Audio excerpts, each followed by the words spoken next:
por aqui, para a gente conversar um pouco sobre isso, sobre essas ideias, entendendo que não é o meu esforço para produzir a autoconsciência de que você tem um funcionamento psíquico e que este modo de operar não é universal, mas é que esse modo de operar corresponde a uma possibilidade daquilo que se estrutura como eu ia falar como linguagem, daquilo como se estrutura como simbólico, daquilo que se estrutura simbolicamente, que nós somos os da representação. Se eu estou no registro da neurose, o dom de iludir, que fala na música, o dom de iludir, como é que nós iludimos? Nós iludimos com a palavra, nós enganamos com a palavra. A neurose, esta competência, por isso talvez, para a neurose seja uma questão tão importante, esta questão da verdade, da sinceridade, ser sincero, porque a neurose é um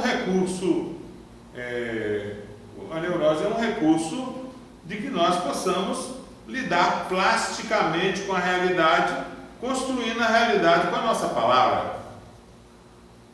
Com a palavra nós construímos a realidade.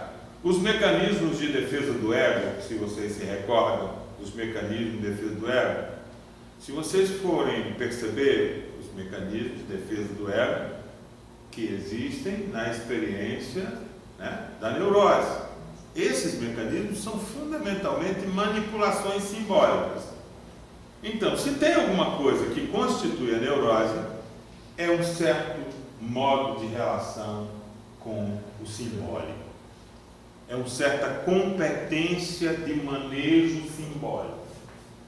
E aí eu concluiria, deixando para a gente continuar essa conversa na próxima vez, continuar nesse sentido de avançar um pouco mais, de dizer que a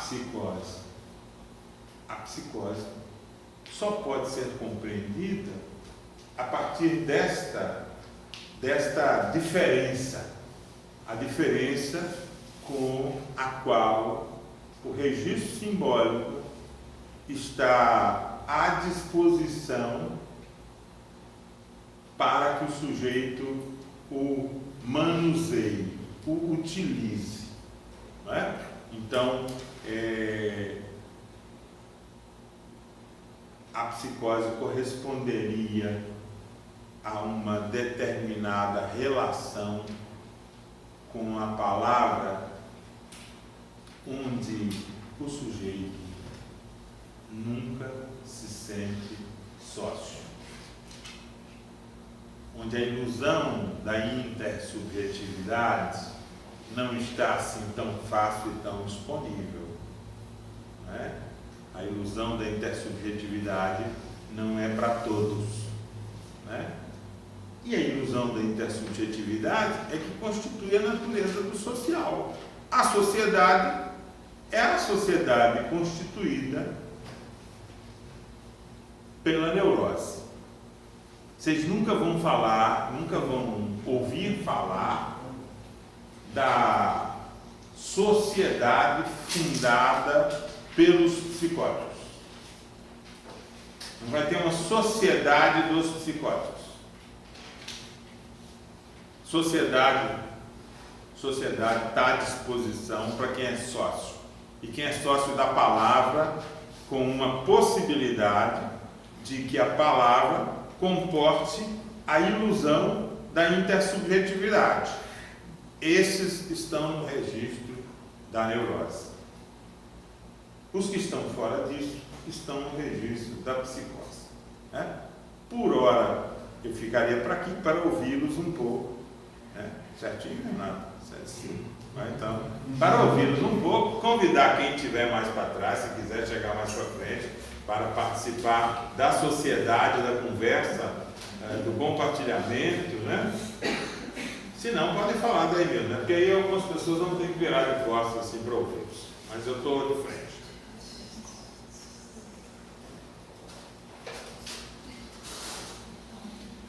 Lhes pareceu muito exóticos, meus amigos, minhas amigas?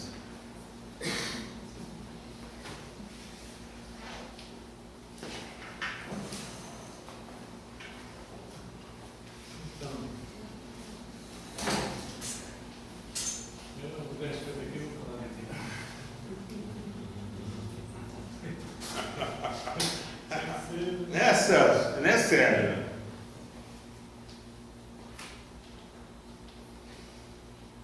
Ninguém tem nada a dizer. Mas está esperando você. Não, todo mundo, né? Depois demorar aqui. Então vamos beliscar. Não, já, vamos lá.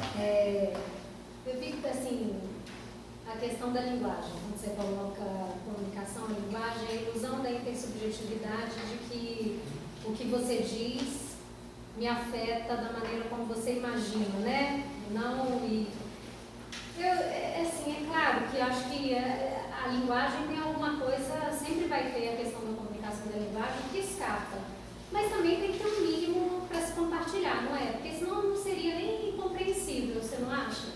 Então, assim, por mais que tenha esse escape, eu não sei exatamente como afeta o outro, eu acho que existe algo da experiência que na neurose, talvez, a gente compartilha. E que, não sei, eu também estou aqui um pouco... Porque eu acho que senão a comunicação nem seria possível. Então, assim, a gente... Isso que ela é. Eu acho que, em alguma medida... Mas eu acho, né? E eu sou quem, né?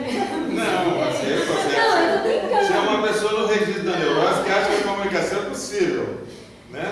Mas se não fosse, o que a gente estaria fazendo aqui? Mas assim, a gente não este tem... efeito é um efeito da comunicação?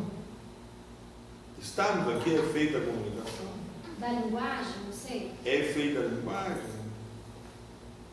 Também. Estarmos aqui? Tá bem, mas eu estou dizendo, é efeito da linguagem? Estarmos aqui é efeito da linguagem? Sim. Ai, meu Deus, agora... Sim, é a questão que você estava falando, você falou da parte... Ele tinha levantado. Mas ele vai falar, eu Pode dar. Não, é porque você falou, estava falando, e eu lembro que eu vi essa discussão algumas vezes, que tem duas discussões de filosofia. Uma que é só existe o eu e não existe o outro. E a outra é só existe o outro e não existe o eu. Que é aquela coisa assim, que como se o eu criasse todo o universo. E aí tem outras escolas, que é baseado, as que são baseadas no materialismo, é que só existe o outro. Ou seja, o sujeito é completamente feito a partir da sua relação. Aí, nesse sentido, a palavra comunicação, ela já diz isso, né? Porque ela significa pôr em comum. E aí, nesse caso, quanto vocês têm alguma razão no sentido de dizer que algumas coisas podem provocar um crash, uma confusão, uma batida, e você ter a atualização do significado, de forma geral, essa possibilidade que a gente tem de ficar aqui 1h30, 2 horas sentado, ouvindo, é porque existe um comum aí. É claro que eu posso significar norte de várias maneiras, mas de forma geral, a gente sabe que a morte tem... A gente não sabe. Então, eu suponho... Vamos dizer assim, eu suponho que todas as pessoas dessa sala vivenciaram a morte. Vivenciaram a experiência de perder algo, alguém. De que todo ser vivo é destinado à morte. Mas veja, Renato, veja só. Eu gostei no começo, porque eu acho que nós estamos trafegando exatamente nesse ato.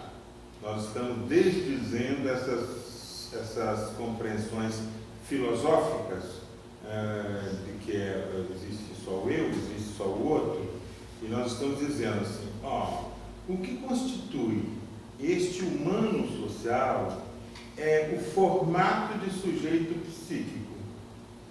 E o formato de sujeito psíquico é adquirido adquirido como condição de pertencimento à sociedade.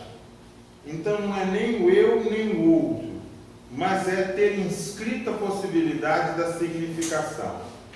Então o que te faz humano é ter se produzido como sujeito capaz de inscrever a significação.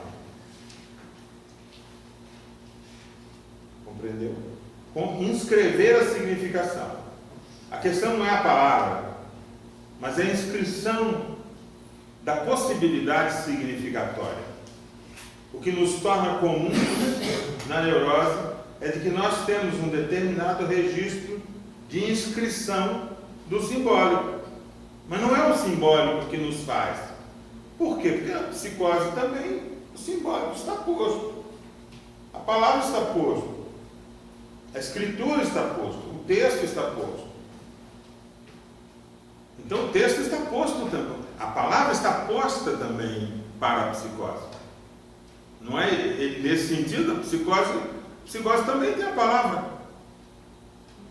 Ela também tem a palavra também está à disposição. E ter tanta palavra para ela não funda a ilusão da comunicação, intercomunicação subjetiva.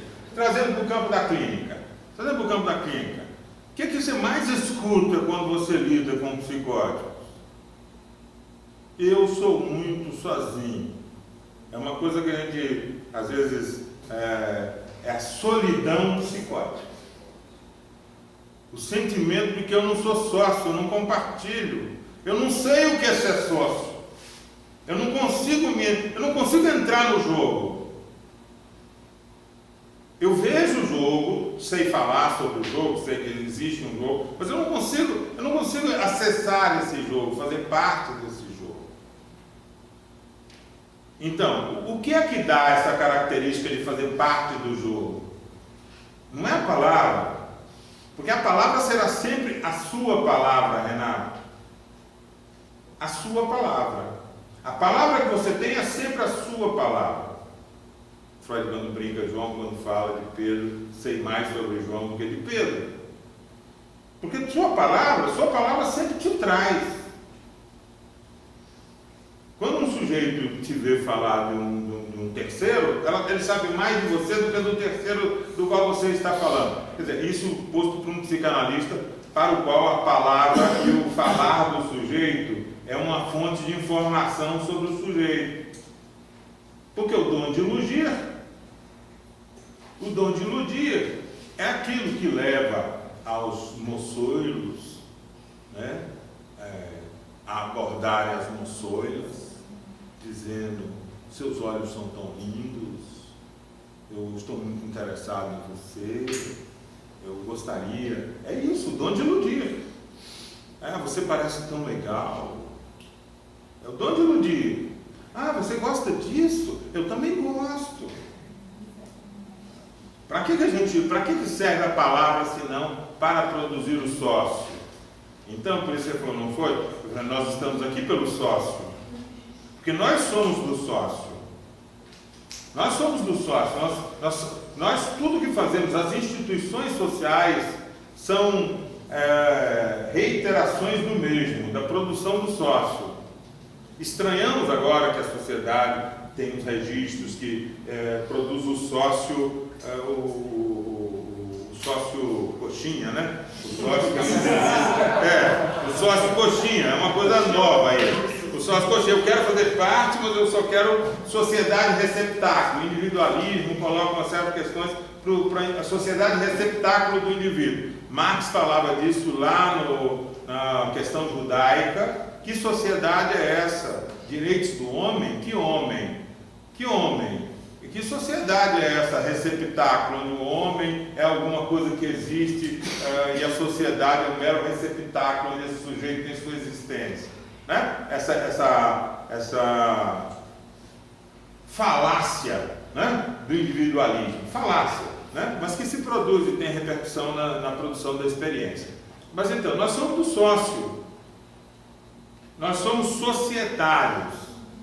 Há algo que nos inscreve num registro societário. Mesmo o Tom Hanks, perdido perdido lá numa ilha, ele pega a bola de basquete, que chama Wilson, que é a fábrica de material esportivo, e com sangue desenha ali e cria um outro. Cria um outro. Isso que nós temos. Nós temos a sociedade, falácia também do Robinson Crusoe. Robinson Crusoe só é possível porque o Robinson Crusoe tem a sociedade inteira dentro dele quando ele vai para a ilha. Ele já tem uma sociedade. Então essa ideia de como é isso de ter a sociedade? Ter a sociedade é ser sócio. E através de que nós somos sócios? Nós somos sócios através de uma relação com a palavra que é efeito, isso demonstraremos em outra ocasião, um efeito do eu e do outro. Então você pegou uma pista muito boa, Renato. Efeito do eu e do outro. A questão está aí, o eu e o outro. Ser neurótico é dar uma resposta para a questão do eu e do outro. Ser psicótico é ter uma outra forma de enquadrar a questão do eu e do outro. Ser perverso é uma forma de organizar a questão do eu e do outro. Ou seja, diagnóstico diferencial, psicose, neurose, perversão, fundamentalmente teria a ver com a dimensão da inscrição simbólica que produz subjetivamente a experiência do eu e do outro. É a experiência do eu e do outro que deve ser equacionada. E aí, pensada estruturalmente, diria, há um modo reme-reme de ser eu e o outro, que é o modo da neurose. Né? A neurose é um modo reme-reme de ser com o outro. Né? O maior prazer e a maior infelicidade da vida da gente está relacionado com o outro. Né? Tudo que nós temos que falar na neurose é fundamentalmente a falta que o outro faz, o que o outro fez. Não é isso? Quem trabalhou com psicoterapia de neuróticos as historinhas, me amou, não me amou, quem me amou, como é que foi. É o lenga-lenga, né, da história da neurose. Na psicose não tem esse registro de me amou, não me amou. Amor?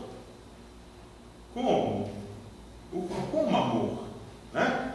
Mais do que me amou, não me amou. Amor? Como é que se acessa isso? O que é isso para que eu possa acessar com a minha experiência? Tem um texto do Cornelius Castoriadis, que é um seminário dele de homenagem a Pierre Alunier, que foi a esposa dele, e a Pierre Alunier, que foi uma das dissidentes junto com o Lacan, e depois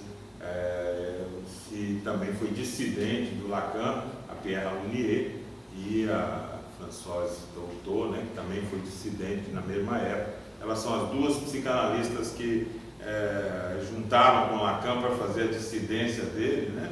A dissidência lá na sociedade, a dissidência dele não, depois virou dele, né? Elas duas, a Doutor ainda teve alguma repercussão, mas a Pierre Alunier, ela tem um livro, 2 volumes, chama Um Intérprete em Busca do Sentido, né? Que é uma das construções teóricas mais interessantes que já vi sobre a psicose, de matriz psicanalítica, esclarecendo as diferenças dela com o Lacan, mas muito interessante. Mas o Cornelius Castoriadis, que só foi marido dela, mas porque ele é um cara que vem da política e que vai à psicanálise. E aí a gente vê o efeito do amor, né? Porque a psicanalista, desde o começo, é ela, né? Ela o leva da política a uma prática e um trabalho psicanalítico. Então ele tem um texto em homenagem a ela, em que ele diz, bem, certamente, nós temos que concordar que a psicose, ela está referida ao campo da palavra. a questão do simbólico. A diferença do diagnóstico diferencial diz respeito ao lugar da palavra. Você tinha... Veja bem, tudo que foi dito aqui, você coloca muito com essa, de certa forma, uma certa impossibilidade de comunicação intersubjetiva, ou não impossibilidade, mas essa ilusão da comunicação intersubjetiva me remete a 2 textos de Freud, salvo engano, do volume 19, que é exatamente neurose e psicose e a perda da realidade na neurose e na psicose.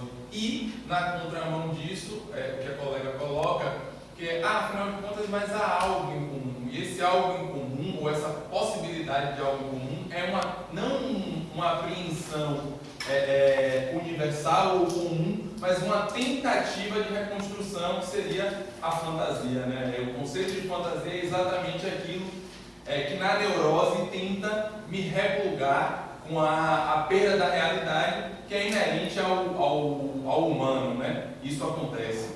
Uma outra coisa é exatamente a gente poder destacar, eu acho que as pessoas às vezes leram os textos de Freud, mas acabaram não se dando conta disso.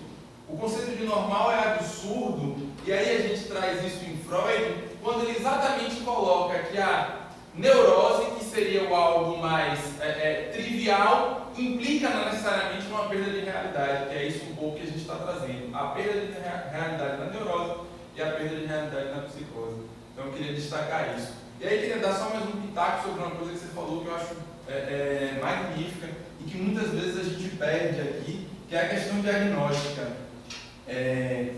Eu acho que os profissionais psicólogos, os profissionais de saúde mental de modo geral, fazem uma crítica muitas vezes irrefletida à condição do diagnóstico. E aí eu acho que estou nesse espaço, na casa das drogas, e me lembrei, fiz imediatamente uma associação do diagnóstico com a droga. Assim. Eu acho que o diagnóstico tem muito a ver com a droga, e me explico. Tem muito a ver no sentido de que não é uma entidade em si. A droga não é uma entidade em si, mas a relação que eu estabeleço com ela. O diagnóstico é exatamente a mesma coisa. O diagnóstico não é uma entidade em si mesma, mas é exatamente o uso que dele eu faço. Muitas vezes as pessoas criticam o diagnóstico por ser um modo de destituição de subjetividade. O diagnóstico não destitui subjetividade. O que destitui subjetividade é o modo como dele eu me utilizo. Então são só essas 2 coisas.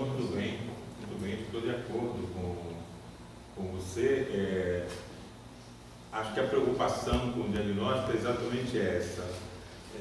Nós perdemos o senso de serventia do diagnóstico no que diz respeito principalmente à compreensão da estruturação do método clínico. Eu já tratei aqui em outra situação, a gente falou disso, isso é uma certa epistemologia da clínica, né? De você compreender que lugar é esse que é o lugar do diagnóstico. O lugar do diagnóstico é o lugar de estabelecer uma hipótese sobre o que está acontecendo e para fazer, lançando mão de alguma referência ad hoc, né? O que é isso que está acontecendo? Eu só posso localizar o que é isso que está acontecendo se eu tiver uma referência ad hoc, para que eu possa comparar com isso e se está mais próximo ou menos próximo, enfim, uma referência que me permite nomear essa distância ou essa diferença em relação a alguma coisa formulada aí como normal, né? Formulado como normal do ponto de vista da fisiopatologia. Nós estamos falando disso, um órgão que está alterado e um outro que está assim. Esse aqui está alterado em relação àquele que é o normal. Ele se apresenta com essa coloração, com esse tamanho, então um estado normal. Do ponto de vista do trabalho mental, tem um problema importante, que a compreensão do normal para os sujeitos do registro neurótico é totalitária. É totalitária. o referente ideal que ele coloca para comparar com o que ele está acontecendo é um pouco uma imagem e semelhança do seu ideal de ego, né? Ele usa o seu ideal de ego como o lugar no qual ele vai comparar o que ele está vendo, né? E obviamente o ideal de ego de um neurótico, né? Então, se o ideal de ego do neurótico vai ocupar o lugar da comparação com o real que está aqui alterado, obviamente ele só pode postular uma conversão do que está aqui no referencial ideal neurótico que ele exercita. Ou seja, um desastre. Além de ter uma perspectiva normalizadora absurda, quer dizer, vai normalizar, da normalização neurótica mais rastaquera, porque é a minha normalização neurótica, né? É de uma pobreza bastante grave isso, e aí você tem razão, o tema do diagnóstico que estou trazendo aqui é um tema central para a gente poder mudar alguma coisa na clínica que a gente vem fazendo. A gente tem que ter uma possibilidade de afirmar esse lugar do diagnóstico que seja um lugar útil, né? Que seja um lugar confortável, que seja um lugar importante, significativo, para quê? Para orientar a minha ação. Então, o diagnóstico serve para que eu estabeleça o que eu não vou fazer, né? O diagnóstico serve para isso, para que eu estabeleça o que eu não vou fazer.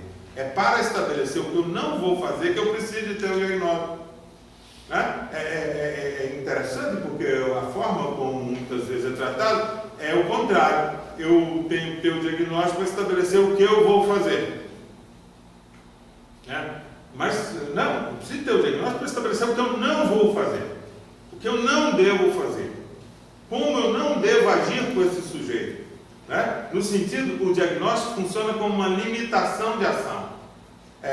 Limitação de ação que, obviamente, por limitar uma ação, estabelece uma direção para o tratamento, né? Porque se eu não vou fazer isso, isso e isso, não devo, não é certo, não é correto, não é bom fazer isso, isso, isso, logo, o que eu vou fazer? O que eu vou fazer é a direção do tratamento. Então é importante que a gente tenha a questão do diagnóstico recolocada como um orientador, né? E eu espero na próxima vez que a gente conversar, porque tem uma hipótese sobre que é uma simplificação, eu reconheço, mas tem sido uma simplificação útil para quem não leu todos os textos do Freud, mas que é uma espécie de tradução derivada de uma série de aprendizagem, inclusive a aprendizagem freudiana, que é uma certa hipótese sobre o desenvolvimento e as direções do desenvolvimento humano e o que leva, a hipótese da psicose como direção do desenvolvimento, né? Nesse sentido, nós estaremos afirmando a psicose como uma direção legítima de desenvolvimento, né? É uma das possibilidades do desenvolvimento humano. A psicose não é o erro, a psicose não é o defeito, a psicose é uma das possibilidades legítimas do desenvolvimento humano, né? Então, vejam só essa consequência. Isso nos tira do terreno patológico, né? Nos coloca no terreno da estrutura existencial. É uma forma de existir legítima, não é uma doença, é uma forma de existir legítima. E também é importante porque recupera para nós a potência e a importância da perspectiva que eu mesclo aqui, que é a perspectiva fenomenológica existencial, quando eu trago o tema da ontologia. Porque, efetivamente, a neurose é um recurso de sustentação ontológica da significação de ser o sujeito que eu sou, Quer dizer assim, essa condição de todo, para que serve a neurose? A neurose serve para que eu sustente que eu sou eu. Né? Tudo que fazemos do começo de nosso dia, durante o sonho e na hora que levantamos de novo, é estar envoltos com essa única questão que parece ser a questão que nos absorve. Parece que estamos absorvidos com muitas outras. Mas se formos analisar, todas essas outras podem ser remetidas à sustentação da nossa existência como sujeitos. Nós somos os que vivemos 24 horas do dia, 24 horas do dia, envolvidos com a questão da sustentação da nossa existência. Por isso eu vou à faculdade, por isso eu vou ao trabalho, por isso eu faço parte do grupo, por isso eu vou ver tal filme, por isso eu vou ver e fora a miríade de coisas que fazemos, né? Eu estou querendo com isso já introduzir, deixar mais ou menos assim estabelecido, uma outra noção muito importante, que é a noção de trabalho psíquico. Trabalho psíquico. Para pensar que a neurose tem como característica um determinado modo de trabalho psíquico. Cada um trabalha de acordo com sua precisão. O sapo não pula por boniteza, mas por precisão. Diz Guimarães Rosa. Sapo não pula por boniteza, mas por precisão. Então pensar que a neurose corresponde a um tipo de precisão, de necessidade, de carência, de sustentar a ontologia. A psicose corresponde a um outro tipo de precisão de sustentar a questão ontológica, na ontologia. Na neurose, a sustentação de uma ontologia, de um ego, de uma ficção de um eu. Na neurose, o trabalho com a questão ontológica. O que é eu, o que é outro, o que é. Né? Então, nós teríamos aí também uma distinção do trabalho psíquico que fazem os neuróticos, com todo respeito aos senhores e senhoras pelo trabalho. Queria só evidenciar que poucas vezes eu olho para vocês assim e digo assim, todo mundo trabalhando psiquicamente aí, hein? Estou percebendo vocês trabalhando psiquicamente. Estou vendo a cabecinha de vocês girar aí, ir para lá, ir para cá, ir buscar referência, e se afasta de uma ideia minha, se aproxima de uma ideia minha, recusa uma ideia minha, para quê? Para preservar a ontologia. Todos os nossos movimentos mentais, os nossos pensamentos, as nossas ideias, só estão preocupados com uma coisa. Se é uma ideia que vai contra mim, que me aperta a mente demais, olha eu trabalhando psicamente para dizer que as uvas estão verdes. Eu nem digo para isso que esse cara está falando, isso é uma bobagem. Né? Se é uma que me fascina demais, olha eu dizendo assim, eu buscando resistir ao fascínio, dizendo, nossa, mas eu não posso ficar fascinado demais, não, porque essa ideia dele é uma ideia minha. Enfim, permanentemente somos sujeitos psíquicos. Eu acho que essa é a grande questão para quem vai fazer um trabalho com sofrimento. É a universalização da noção de sujeitos psíquicos. Só tem sujeito psíquico. Eu chego num CAPS, eu só vejo um sujeito psíquico. Tá certo? Só sujeito psíquico, não encontro outra coisa que, da hora que chega, eu poderia dizer almas, só não tem as almas todas que estão no CAPS, não. Mas vamos sair de uma referência religiosa, uma referência, só tem sujeito psíquico. Entenderam? Não tem jeito de escapar. Então, eu, quando saio da minha função de professor, de psicólogo, de terapeuta, de cuidador, de trabalhador de saúde mental, eu quero cair na alienação, porque é muito insuportável lembrar o tempo todo que é sujeito psíquico. Só estou fazendo isso aqui agora porque é necessário, por precisão. Tá certo? Com precisão. Porque tem que alertar, eu quero cutucar vocês, provocar vocês aí assim. Ei, sujeitos psíquicos. Aqui só tem sujeito psíquico. E cada um que está aqui trabalhando como sujeito psíquico está dando o melhor de si para ser o que é, para suportar sua existência, sua performance, sua relação, para sustentar sua presença no mundo. Então, gente, não tem, vejam só, muda completamente quando você, ao entrar no serviço, tá certo? Você entra no serviço, você entra com a consciência de que é tudo sujeito psíquico.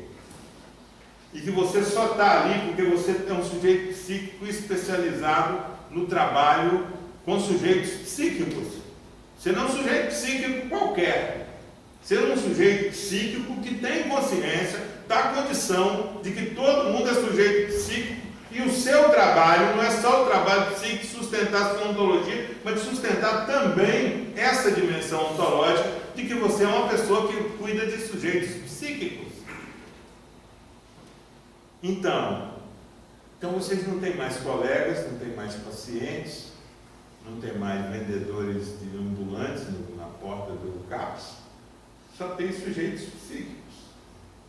O tempo todo, sujeitos psíquicos, por todo lado, sujeitos psíquicos. Sujeitos psíquicos trabalhando psiquicamente. Permanentemente trabalhando psiquicamente. Por isso que eu posso interpretar o que está acontecendo. Porque eu sou especializado no trabalho psíquico. Olha assim e falo, aquele ali está trabalhando psiquicamente naquela direção, pelo que ele fala, pelo que ele faz. É possível saber qual o trabalho psíquico o sujeito está fazendo a partir do momento que ele se expressa no mundo. Você vê que ele está se defendendo. Mas, gente, quem não se defende? Tem erro nenhum, não tem acusação, não é motivo de acusação que alguém esteja se defendendo. Né? As defesas dos sujeitos, às vezes, nos causam constrangimento, nos causam problemas, porque eles se defendem, criando embaraço para a gente. Mas quem está na chuva é para molhar, né? Alguém mais quer fazer algum comentário? Sim. Eu fiquei centrado nessa noção de que nos relembra, né? De que todos nós somos sujeitos psíquicos. E quando essa questão é trazida justamente para quando a gente se torna um trabalhador de saúde mental, retomando um pouco do que você traz do diagnóstico, quando a gente tende a traduzir a nossa experiência no outro, né? E eu fico pensando assim, como a psicose e como o uso de drogas desafia a gente a pensar um registro talvez que não seja o nosso, um registro neurótico, um registro moral, ideológico, né? E eu fico pensando assim, como a partir de que então a gente constrói possibilidades para esse trabalho, que não seja simplesmente a tradução da nossa experiência naquele sujeito, né? Que a gente passar a julgar o drogadito a partir da nossa experiência enquanto neurótico. Então vamos punir ele, porque ele está fora da minha percepção enquanto sujeito neurótico, né? Ou então o psicótico, não tem sentido o que ele diz, por que eu vou escutar? Então eu fiquei pensando muito nisso, o quanto é importante a gente fazer esse trabalho, enquanto sujeito psíquico, de se perceber que alguém que trabalha psiquicamente, que está diante de outra pessoa que também trabalha psiquicamente, mas que são experiências completamente diversas. Daí eu fiquei pensando muito nisso que você me trazendo, o quanto a drogadição, a psicose desafia a gente a sair do nosso lugar de sujeito psíquico enquanto neurótico, para tentar dar conta de algum modo dessa experiência, para poder trabalhar com isso. Que não seja com uma perspectiva neurótica ou unicamente neurótica, né? Então, eu acho, Edmundo, que é isso. Como é que a gente se livra do império projetivo que constitui a matéria principal das conversas e das percepções nossas e dos nossos colegas, às vezes, no serviço, né? Onde a matéria teórica só entra para corroborar o registro projetivo, né? Então, o que está urrando, muitas vezes, você percebe, né? Você percebe que é um sujeito psíquico trabalhando psiquicamente e que está ali, né? Urrando a matéria supostamente uma vulgata teórica entrando ali na tentativa exatamente de oferecer continência para o próprio sujeito que está diante da angústia, né? Então acho que isso aí eu acho que é o desafio. Mas a gente perceber que está todo mundo trabalhando psicicamente também é uma coisa importante, porque eu acho que a saída do registro moral é quando exatamente você percebe que salve-se quem puder, é a lei do funcionamento psíquico, sabe? Salve-se quem puder, todo mundo na melhor performance. Os sujeitos não têm uma performance que eles guardam em casa e falam, hoje eu vou deixar essa porque eu vou para o meu serviço lá é um pessoal que não merece isso não, vou levar só aqui umas coisas mais básicas, né? Não, a gente está sempre, eu não estou falando aqui com vocês nenhuma coisa menos legal, porque eu tenho uma mais legal guardada para falar no outro dia. Eu estou oferecendo o que eu sou capaz nesse momento. Todo mundo está sempre no melhor de si performaticamente. A melhor competência psíquica que os sujeitos têm é essa com que eles se apresentam para nós. Então a melhor competência psíquica é esse modo de ser desse sujeito drogadito na minha frente. A melhor competência psíquica é esse psicótico delirando. Ele está no melhor dele. Não tem uma outra coisa para onde ele pode ir, que ele está sabotando, o serviço está uma coisa odiosa, que ele está manipulando. Ah, meu Deus do céu! O que é mais projetivo do que essa ideia generalizada de que os nossos usuários são manipuladores? Vocês não estão acostumados a encontrar com essa ideia, não? Eu a vejo muito. Você vê que é um registro. Eu, quando escuto isso, cara, presto muita atenção no sujeito psíquico que está falando isso, entendeu? Ele está manipulando. Ele está falando de quem? Eu presto muita atenção no sujeito, porque você imagina, se o melhor que ele pode é essa capacidade e ele expressa desse jeito, então eu acho que a gente tem esse tema desse registro aí, como é que a gente lida com isso. Agora, só para responder sua pergunta, porque eu tenho uma resposta para sua pergunta, o que eu posso fazer? Eu posso suportar a condição da ignorância sobre o outro. Eu posso me afirmar alguém que não sei do outro. Não sei do outro, só vou saber se o outro vier através da sua palavra, do seu afeto, do seu gesto para mim. Então eu não sei nada do outro, a não ser que o outro fale muito para mim sobre ele. Eu vou saber com ele sobre ele. Eu não tenho um saber prévio sobre o outro. Entendeu? Então, assim, esta condição de suportar a ignorância sobre... porque, veja, vocês foram contratados porque tem um CRP, CRM, CRCRES, você era CRES, né? Os dois, tinha um CRES. Aí ele é contratado porque fez um curso superior. Durante 4, 5 anos, fez um curso superior, ganhou um diploma. Supostamente, o que legitima a sua posição, você passou no concurso. Um concurso sobre conhecimentos gerais sobre a matéria. Então, supostamente, o que sustenta a sua condição é de ser uma pessoa que sabe. Enquanto neológico, se dá sustentação. Claro, um sujeito que sabe, que se sustenta com o seu saber, com a sua ilusão de saber. E quando aparecem os casos, concretamente, a sua ilusão de saber não serve para nada diante deles. E aí, o que você faz? Você vai arremendando a sua ilusão de saber, dizendo, isso aqui é isso. Entendeu? Esse comportamento corresponde a isso. Né? Você vai produzindo, você vai fazendo amarrações com esse conhecimento tosco que você tem sobre assuntos gerais e com a experiência concreta. E você vai fazendo amarrações para poder se sustentar diante dos seus colegas de que você não é um bocó, você não é um bobão, você sabe alguma coisa. Né? E você sustenta ali. E como é que você sustenta? Sustenta dizendo coisas, objetivando esse sujeito. Entendeu? Então nós temos aí um movimento de objetivação do sujeito.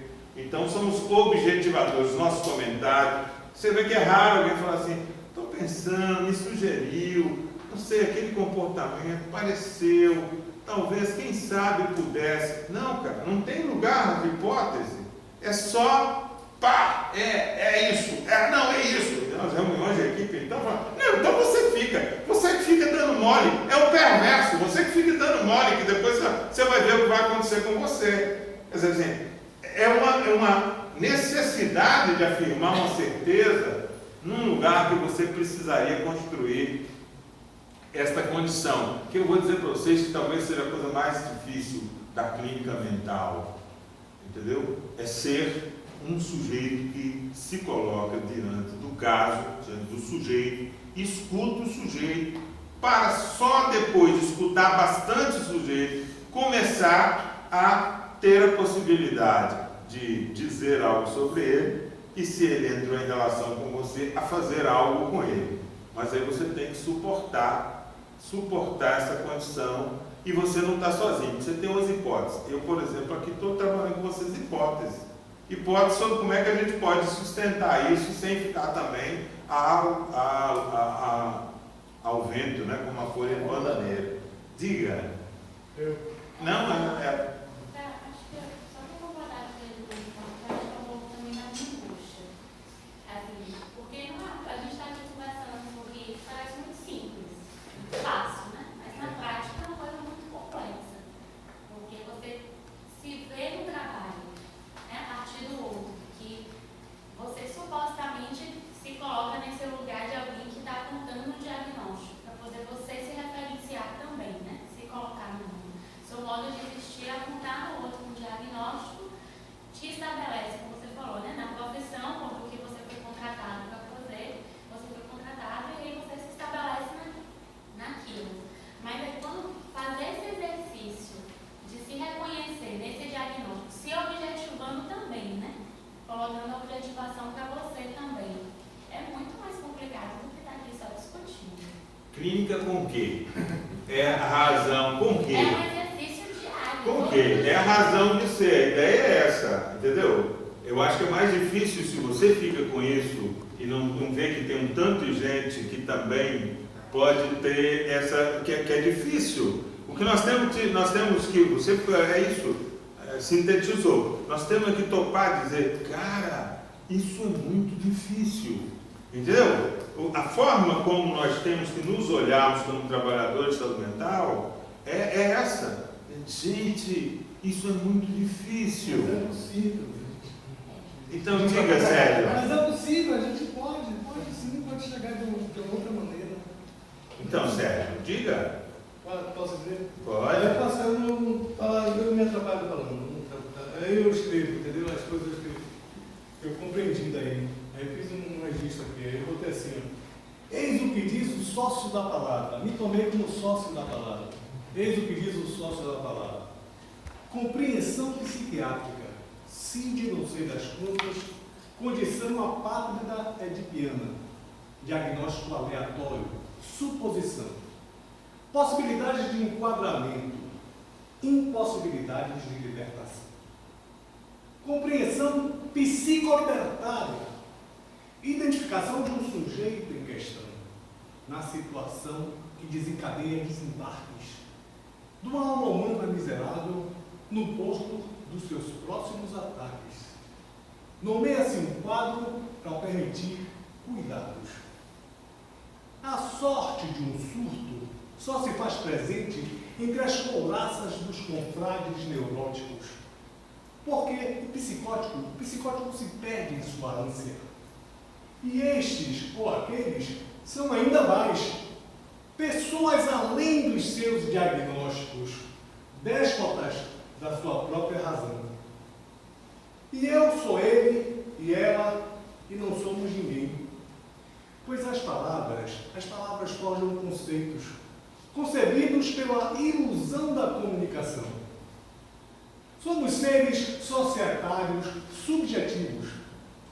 Aquilo que se diz agora nos afeta. Portanto, não nos basta qualquer compreensão. Então, meu camarada de saber e barba, quem se organiza, desorganiza-se também. Funcionamos psiquicamente nos associando. Quicamos como bola que pula no chão. Esse é o movimento que nos concede o tempo na estranheza da nossa interação. Gente, semana que vem, 18 horas, briga com o quê? De novo aqui.